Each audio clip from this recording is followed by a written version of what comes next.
কেমন আছেন আপনারা? আজকে একটা নতুন রেসিপি করে দেখাবো।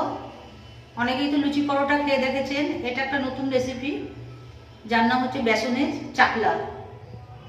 চলুন কিভাবে করি রেসিপিটা। দেখুন কি কি উপকরণ লাগে বানানোর জন্য। এই যে বেসন, পেঁয়াজ কুচি, ধনেপাতা কুচি, লঙ্কা কুচি, আর এটা বেরেস্তা বানাবো এইতে মিশানোর জন্য। যেমন প্রথমে আমি বেসন ঢেলে নিচ্ছি।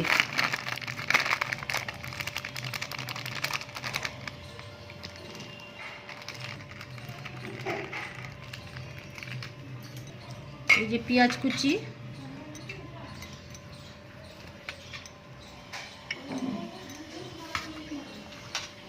ধনেপাতা কুচি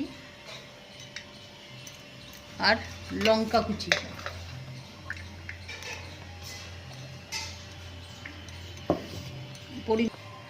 পরিমাণ মতো লবণ,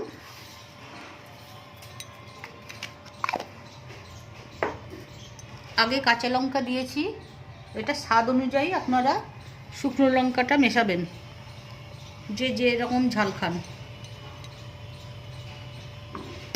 এবার এগুলো সবকে একসঙ্গে মাখিয়ে অল্প অল্প করে জল দেব।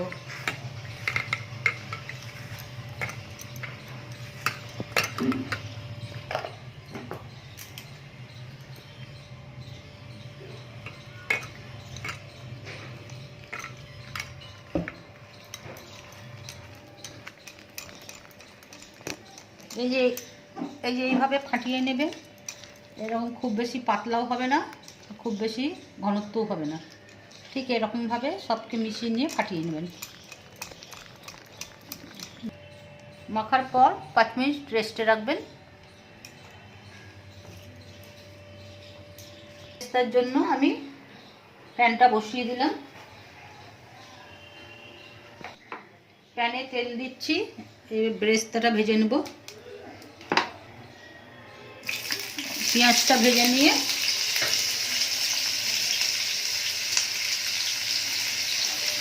লাল করে আমি পেঁয়াজটা ভেজে নেব বেরেস্তা বানানোর জন্য। হালকা হাতে নাড়াচাড়া করে এটাকে একটু বাদামি রং আসবে যখন, আমি এই গোলার মধ্যে মিশিয়ে নেব। এরকম বাদামি রং হলে এই গোলাটার মধ্যে আমি মিশিয়ে দেব।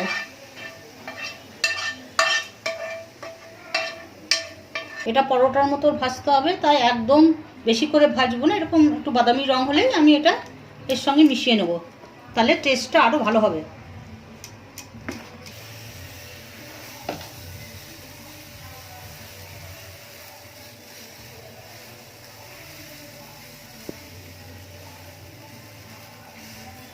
এই তো হাতা দিয়ে একটু ছড়িয়ে এইভাবে দিতে হবে।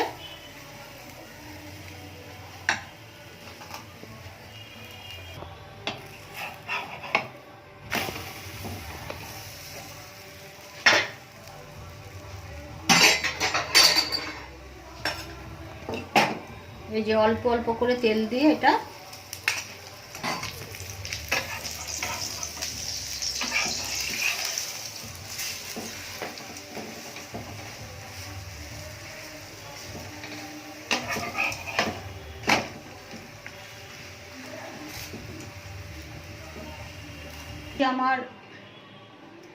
আমার থেতলা হচ্ছে রেডি বেসনের। এটা বাচ্চা বয়স্ক প্রত্যেকেই খেতে পারবেন টিফিনে, আর এটা খুব হেলদি খাবার। বিশেষত যারা জিম করেন, বডি মেনটেন করেন, তাদের জন্য এটা উপাদেয় খাদ্য।